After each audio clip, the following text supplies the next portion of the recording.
इम्तियाज बिस्तर पर लेटा मुसलसल करवटें बदल रहा था और उसको नींद नहीं आ रही थी। पता नहीं क्या वजह थी, लेकिन जैसे कैसे आखिरकार उसकी आंख लग गई।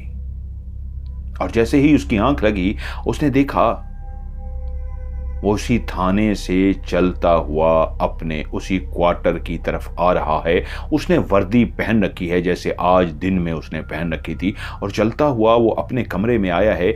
जैसे ही उसने क्वार्टर का दरवाज़ा खोला है तो उसने देखा चारपाई पे एक मोटा सा शख्स बैठा हुआ है। उसके कंधे बहुत चौड़े हैं, उसका मुंह बहुत बड़ा सा है, उसका पेट निकला हुआ है और उसकी आंखें लाल सुर्ख हैं और वो मुंह नीचे करके बैठा हुआ है। जैसे ही इम्तियाज कमरे के अंदर दाखिल होता है, वो अपने चेहरे को ऊपर उठाता है तो उसकी आंखें लाल सुर्ख होती हैं। ऐसी आंखें जैसे किसी इंसान की नहीं, किसी भूत की आंखें हों। और वो इम्तियाज को टिकटिकी बांधे देखना शुरू कर देता है। इम्तियाज कहता है, कौन हो तुम और मेरी चारपाई पे यहां पे क्या कर रहे हो? तो वो मोटा सा, जिसका पेट बहुत बड़ा सा लटका हुआ सा था, उठ के उस जगह से खड़ा हो गया और इस तरह से आहिस्ता आहिस्ता गोल घूमना शुरू हो गया। साथ साथ इम्तियाज भी उसके घूमना शुरू हो गया। वो लेफ्ट पे गोल सा घूम रहा था, यानी चलता हुआ दरवाजे की तरफ जा रहा था। और इम्तियाज ने दरवाज़ा छोड़ दिया और आगे आना शुरू हो गया ताकि इसको रास्ता दे सके कि वो बाहर जाना चाह रहा था। कि उसी लम्हे इम्तियाज ने देखा जिस दरवाजे से इम्तियाज दाखिल हुआ था, उसके पीछे उसी तरह के 8-10 लोग दरवाजे के बाहर खड़े हुए थे। सबके चेहरे अजीबो गरीब से और आंखें लाल सुर्ख थीं।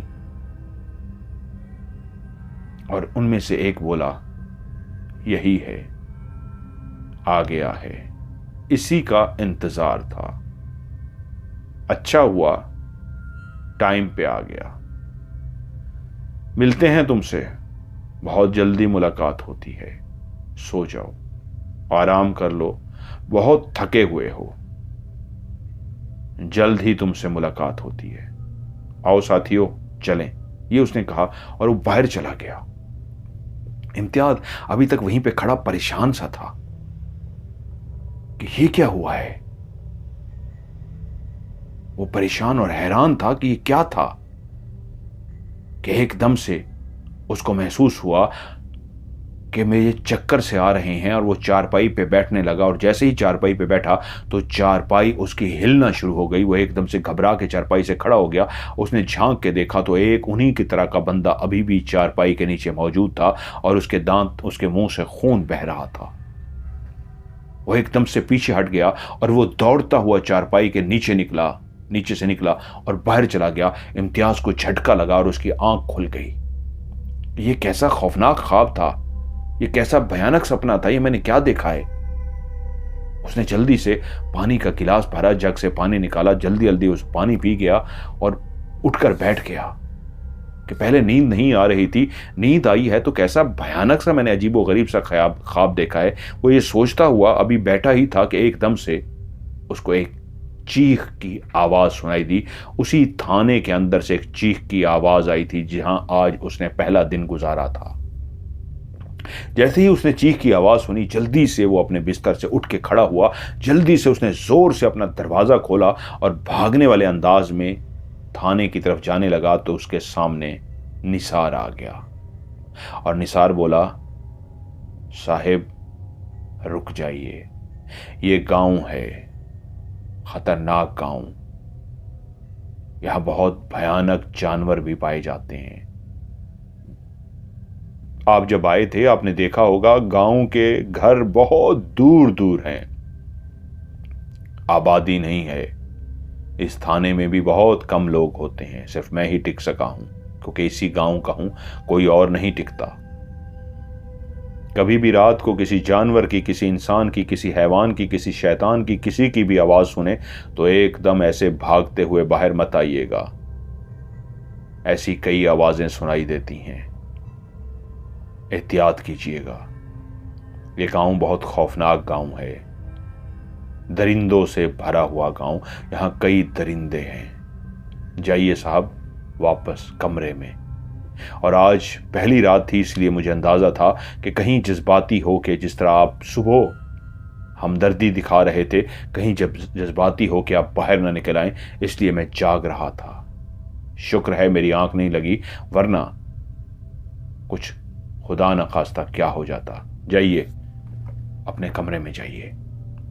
उस वक्त निसार का लहजा इतना अजीब सा था कि उसको एक खौफ सा महसूस हुआ और उसको लगा जैसे वो मुझे समझा रहा हो, मैं नया नया हूं, मुझे इस गांव के बारे में नहीं पता और वो सही कह रहा हो, तो मुझे ये फैसला नहीं करना चाहिए। जल्दी से वो चलता हुआ वापस आया और अपने बिस्तर पर आकर बैठ गया। ये कैसी चीख थी, ये कैसी आवाज थी? उससे पहले मैंने कैसा भयानक ख्वाब देखा और उसको इतना डर सा महसूस हुआ कि ना चाहते हुए भी उसी लम्हे उसने अपनी चारपाई के नीचे झांक के देखा। नीचे कुछ भी नहीं था। ये मुझे क्या हो गया है? मैं तो बहादुर शख्स था और अभी मैं चारपाई के नीचे झुक के देख रहा हूं इसलिए कि मैंने एक अजीब सा ख्वाब देखा है। वो कुछ देर बैठा रहा और उसके बाद फिर से लेट गया। अब वो इंतजार में था कि फजर का टाइम हो, वो अपनी नमाज पढ़े। और आखिर फजर का टाइम हो गया, उसने वजू किया और नमाज अदा की। बैठ के कुरान मजीद की तिलावत अदा की और तिलावत करने के बाद फिर से उसने अपनी वर्दी पहनी और थाने पहुंच गया। जैसे ही वो थाने के अंदर दाखिल हुआ तो वो हवालात, जहां कल रात एक लड़के को, एक नौजवान को, 30-35 साल के नौजवान को कैद किया गया था, वो खाली पड़ी हुई थी। निसार ड्यूटी पे आ चुका था। वो उससे बोला, निसार वो नौजवान कहां गया? वो बोला, साहब जमानत हो गई। कैसे? इतनी सुबह सुबह उसकी जमानत कैसे होगी? रात तक तो मौजूद था, सुबह ही सुबह उसकी जमानत हो गई। साहब ये गांव है, यहां अदालत नहीं है कि अदालत लेके जाएं और दूर से मैं अकेला शख्स उसकी जमानत करा के लाऊं। यहां ऐसे ही जमानत हो जाती है। जब गांव वाले आ जाते हैं तो जमानत देनी पड़ती है। सीख जाएंगे आहिस्ता आहिस्ता। आप तशरीफ रखिए, मैं आपके लिए नाश्ता लेकर आता हूं। तभी उसको याद आया कि हाँ, कल का एहतमाम भी खाने पीने का उसी ने किया था और आज भी वो उसी के लिए नाश्ता लेने के लिए चला गया। अब वो उस पुरानी सी इमारत जिसको थाना बनाया गया था उसके अंदर मौजूद था और उसको अजीब सा खौफ सा महसूस हो रहा था। खैर, वो उसके लिए नाश्ता लेकर आया। उसने नाश्ता किया और वो समझ चुका था कि अब मैं खुद तो बना नहीं सकता। पता नहीं शहर कैसा है कैसा नहीं, गांव कैसा है कैसा नहीं, और ना मुझे पकाना आता है। मैं तो समझा था कि स्टाफ होगा, ऑफिस होगा, अमला होगा, सब कुछ होगा, लेकिन यहाँ तो एक निसार है और एक मैं हूँ। कैसे वक्त गुजरेगा? ज़मीनें बंजर सी हैं और ऊपर से एक रात को चीख, अजीब सा माहौल था। उसका सर चकरा सा गया, लेकिन उसने बैठ के आराम से नाश्ता किया और सारा दिन वेला बैठा रहा। काम ही कोई नहीं था करने वाला। जब शाम होने लगी, अभी शाम होने में 1-2 घंटे बाकी थे, उसने सोचा कि मुझे गांव का कम से कम विजिट तो करना चाहिए। मैं गांव को देखूं तो सही। मैं यहां बैठा रहूंगा, मुझे क्या पता लगेगा है क्या, ये कैसा गांव है। एक रात गुजारी है, मुझे मानूस होने के लिए गांव के अंदर जाना चाहिए। वो निसार को बताए बगैर बाहर निकल गया और चलता चलता चलता उस बिल्डिंग से काफी दूर चला गया। रास्ता इस अंदाज का बना हुआ था कि उसको डर नहीं था कि यही सीधा रास्ता वो जा रहा था और यही सोच के जा रहा था, जब वापस भी आऊंगा तो एक रास्ता तो मौजूद है जिसको सीधा सीधा लेके मैं आगे जा रहा हूं और वापसी इसी रास्ते से सीधा आ जाऊंगा, इसी थाने पहुंच जाऊंगा। उसी रास्ते से चलते चलते उसको तकरीबन कोई आधा घंटा हो गया था। बाहर अभी गर्मी तो थी और वो हैरान था, कोई घर, कोई इंसान नहीं, कि वहीं पे एक जगह वो जैसे ही पहुंचा तो ठटक गया। उसको उसी कच्चे रास्ते के बिल्कुल राइट साइड के ऊपर जहां पे दरख्त बने हुए थे, वहां पे कोई लेटा हुआ नजर आया। उसने कहा, शुक्र है मैंने भी किसी इंसान को देखा। पता नहीं कैसा गांव है, कैसा इलाका है, बंजर, और कैसी वहशत सी है इसके अंदर। इस इंसान से बात करते हैं। वो जल्दी से चलता हुआ उस इंसान के करीब पहुंचा और जैसे ही वो उसके करीब पहुंचा तो वह देख के चौंक पड़ा। वो जो इंसान जमीन पर पड़ा हुआ था वो कोई और नहीं, वो हवालात में बंद जो 35 साल का नौजवान था, वही शख्स था जो जमीन में खून पे लथपथ पड़ा था और जैसे ही उसके चेहरे पे निगाह गई और उसके वजूद पे निगाह गई तो पता लगा वो जिंदगी की बाजी हार चुका है। उसका मुर्दा वजूद, अकड़ा हुआ वजूद पड़ा है। वो सांसें उसकी नहीं चल रही थी, वो मरा हुआ पड़ा था। वह एकदम से घबरा गया। उसको उस लड़के का जुमला याद आ गया कि साहब मुझे बचा लो, नहीं तो मुझे मार देंगे। निसार तो कह रहा था उसकी जमानत हो गई है, और वो कह रहा था मुझे मार देंगे, और हकीकत में उसको मार दिया गया था। वो परेशान सा हो गया कि ये क्या है। उसी लम्हे कि वो कुछ समझ सकता, उसकी कमर पे किसी ने हाथ रखा, और जैसे ही हाथ रखा वो एकदम से चौंक पड़ा। वो घबरा सा गया था, मुड़ के देखा तो वही लड़का जो जमीन पे मरा पड़ा था उसके पीछे खड़ा था, और उसी ने ही उसकी कमर पे हाथ रखा था। तो वो एकदम से चौंक गया, और उसने तभी मुड़ के वापस उस मरे हुए लड़के की तरफ देखा और पीछे खड़े हुए लड़के की तरफ देखा। वो तो दोनों सेम थे। तो वो हैरान इस बात पे था, क्या ये मुर्दा कोई जुड़वा भाई हैं। तो उससे कांपते हुए बोला, तुम ये तुम हो? तो पीछे खड़े हुए ने कहा, हाँ ये मैं हूं। ये मेरा जुड़वा भाई नहीं है जो तुम सोच रहे हो कि इसका कोई जुड़वा भाई तो नहीं है, ये मैं ही हूं। तुम मरे कैसे हो? मैं तुम्हें बचा नहीं सका। मैं माजरत खा हूं। अब एक्सप्लेन करना चाह रहा था कि मैंने नहीं मारा, मैं तुम्हें बचा नहीं सका, मैं तो माजरत खा हूं। तो उसने कहा, जो पीछे खड़ा था, तुम मुझे बचा भी नहीं सकते, तुम किसी को भी नहीं बचा सकते। तुम अपने आप को बचा सकते हो, अपने आप को। वह एकदम परेशान हो गया कि मैं अपने आप को बचा सकता हूं। उसने कहा, क्या मतलब? मैं तुम्हारी इस बात को समझा नहीं कि मैं कैसे अपने आप को बचा सकता हूं। वो उससे बोला, हां तुम अपने आप को बचाओ। वो घबरा सा गया कि उसी लम्हे उसको एक कहका जो सुनाई दिया वो एक इंसान का नहीं, एक शख्स का नहीं, कई लोगों का कहका था। और एकदम से घबरा गया। उसने इधर उधर मुड़ के देखा तो उसके इर्द गिर्द 8 से 10 लोग मौजूद थे, और उसमें एक वो शख्स भी खड़ा था जिसको उसने ख्वाब में देखा था, जिसका बड़ा सा पेट था, उसकी चारपाई पे बैठा हुआ था, मोटा सा चौड़ा सा उसका कंधे थे, बड़ा सा उसका सर था, वो भी वहीं पे खड़ा था। उसकी आंखें अब भी लाल सुर्ख थीं, और वो परेशान सा होकर उनको देख रहा था। वो सारे इर्द गिर्द खड़े हंस रहे थे, और वो घबरा सा गया कि ये क्या मंजर है, ये कौन लोग हैं? इनको तो मैं ख्वाब में देख चुका हूं, कुछ मेरे दरवाजे में खड़े थे, ये शख्स मेरी चारपाई पे बैठा था, अब ये क्या मंजर है? तभी उस पीछे खड़े हुए शख्स ने, जो उसके कंधे पे हाथ रख के उसने उसको चौंकाया था, वो फिर से बोला, साहब तुम्हें कहा था ना अपने आप को बचा लो। मैंने क्या जुर्म किया है? अब वो घबरा गया था, उसको अपनी मौत यकीनी नजर आ रही थी। वो इंसान था, बशर था। उसने कहा, मैंने क्या जुर्म किया है? मैं क्यों अपने आप को बचाऊं? मैंने तो कोई गुनाह नहीं किया, मैंने तो कभी किसी का दिल नहीं दुखाया, मैंने तो कभी किसी को तकलीफ नहीं दी, मैंने तो कभी किसी के साथ ज्यादती नहीं की थी, तो मैं क्यों? तो वो बोला, साहिब इसी इलाके में तुम्हारी तरह का एक SHO आया था। रुको, बाकी कहानी तुम्हें मैं नहीं, कोई और सुनाता है। और वो चुप सा हो गया, और उसने देखा एक आस उम्मीद सी बन गई।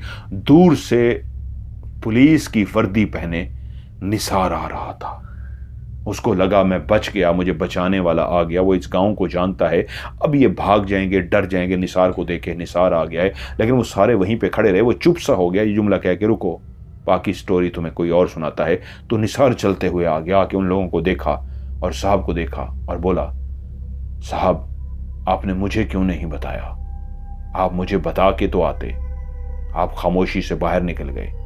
देखा, आपको इन लोगों ने घेर लिया, मैंने इसलिए आपको कहा था मुझे बताए बगैर कहीं मत जाइएगा, और आप फिर बाहर आ गए। वो बोला, निसार, ये कौन लोग हैं और ये क्या माजरा है, और इसको इसको किसने मारा है, वो जो जमीन पे पड़ा हुआ था। तो निसार बोला, हां, बाकी कहानी मैं आपको सुनाता हूं। इस गांव में आपसे पहले एक एसएचओ आया था। वो बहुत ईमानदार था, बहुत अच्छा था। सब उसको ईमानदार और बहुत अच्छा समझते थे। इस गांव के रहने वाले लोग खामोशी से अपनी जिंदगी को गुजार रहे थे, लेकिन वहीं पे एक ऐसा ग्रोह आया जो घोड़ों पे सवार था, और उसने आके गांव वालों को लूटना शुरू कर दिया। अब वो हर महीने, 2 महीने, 4 महीने बाद वो ग्रोह आता और गांव वालों को लूट कर चला जाता। वो जो ईमानदार पुलिस ऑफिसर था, वो भी उन डाकुओं के साथ मिल गया, और वो जब लूटते तो वो पुलिस वाला उनसे अपना हिस्सा मांगता और वो उसको हिस्सा देखते। लेकिन जब मामलात बढ़ते गए तो गांव वालों ने हिम्मत करके सफर किया और ऊपर तक उसकी शिकायत पहुंचा दी। और जब उस थानेदार की, उस एसएचओ की ऊपर शिकायत पहुंचा दी गई, तो उसको ऊपर दिखाने के लिए कि तुम डाकुओं का क्यों नहीं गिरफ्तार करते, तो उसने फैसला किया कि मैं दिखावे के लिए उनको गिरफ्तार कर लेता हूं, और उसके बाद मैं शो कराऊंगा कि वो लोग जेल तोड़कर भाग गए। मैं अकेला शख्स था, मैं उनके साथ क्या लड़ता। उस ऑफिसर ने उनको कह के कहा, गिरफ्तारी दे दो, और वो जो जितने भी सारे डाकू थे वो उनको गिरफ्तार करके उसी थाने ले गया जहां कल आप ड्यूटी दे रहे थे, जहां कल ये मौजूद था जो आज मरा पड़ा है। और उसने जाके उन सबको कैद कर दिया, क्योंकि वो चाहता था जब ऊपर से अफसरान आएंगे तो वो अफसरान को दिखा सके कि देखो मैंने इनको कैद कर लिया है, और उसके बाद वो उनको भगा देता, क्योंकि अफसरान सिर्फ देखने के लिए आते। उसके बाद एक प्रोसीजर होता, गाड़ी आती, वैन आती, उसको लेके जाते, जो भी होता। जिस शाम को इन सब डाकुओं को वो गिरफ्तार करके ले आया और उसने आके जेल के अंदर बंद कर दिया, तो वहीं पे आधी रात को कोई भी नहीं जानता था कि एक शोर सा बरपा हुआ, और एक ऐसा जोर शोर का बरपा हुआ कि अंदर जितने भी डाकू थे वो चीखने चिल्लाना शुरू हो गए। अपने क्वार्टर में सोया हुआ वो और भागता हुआ इसी जेल की तरफ आया, और जब उसने जेल के अंदर आके देखा तो जितने भी डाकुओं थे वो ऐसे अपने आप को छुड़वाने की कोशिश कर रहे थे जैसे किसी मखलूक ने उनको पकड़ रखा हो, और वो भागते फिर रहे थे कि देखते ही देखते उसी जेल के अंदर ना सिर्फ आग लग गई, बल्कि उसी आग ने पूरे उस थाने को अपनी लपेट में ले लिया। ऐसा लगता था जैसे पूरे थाने पे मिट्टी का तेल छिड़क दिया गया हो, और वो आग इतनी तेजी से फैलती जा रही थी कि सारे थाने को अपनी लपेट में लेती जा रही थी। और साहब, देखते ही देखते वो सारे के सारे डाकू और वो थानेदार और उसके बाद निसार खामोश हो गया। बोलो ना, आगे क्या हुआ? तो वो शख्स जो नीचे जमीन पे मरा पड़ा था वो एकदम से अपनी जगह से उठना शुरू हो गया, और वो उठकर बैठ गया। अब निसार और खौफजदा हो गया कि वो मरा हुआ शख्स जिंदा कैसे हो गया है, और वो सीधा उठ के खड़ा हो गया। निसार को समझ ना आए कि ये माजरा क्या है, कि वो सारे जो इसकी कहानी सुन रहे थे मुतवज्जो थे, इर्द गिर्द खड़े हुए खून खान नजरों से देखते हुए, वो भी उस मुर्दा शख्स को देखना शुरू हो गए जैसे वो भी चौंक गए हों। और वाकई सारे चौंक गए थे, एक मुर्दा शख्स कैसे जिंदा हो सकता है, ये एक हैरान कुन बात थी। वो गांव के लोग थे, नशा करते थे, उनकी आंखें लाल सुर्ख थी, क्या माजरा था वो एक अलग टॉपिक था, लेकिन एक मुर्दा शख्स कैसे जिंदा हो गया है। लेकिन वो जैसे ही मुर्दा शख्स उठ के सीधा खड़ा हुआ तो उसने कहा, अधूरी कहानी मैं मुकम्मल करता हूं। उस थाने में मौजूद जितने भी डाकू थे और जितने भी डाकुओं के अलावा वहाँ पे पुलिस के लोग मौजूद थे, वो एसएचओ और निसार, वो सब जल कर मर गए थे। और तभी उसके वजूद को झटका लगा और उसने निसार की तरफ देखा तो निसार खड़ा मुस्कुरा रहा था।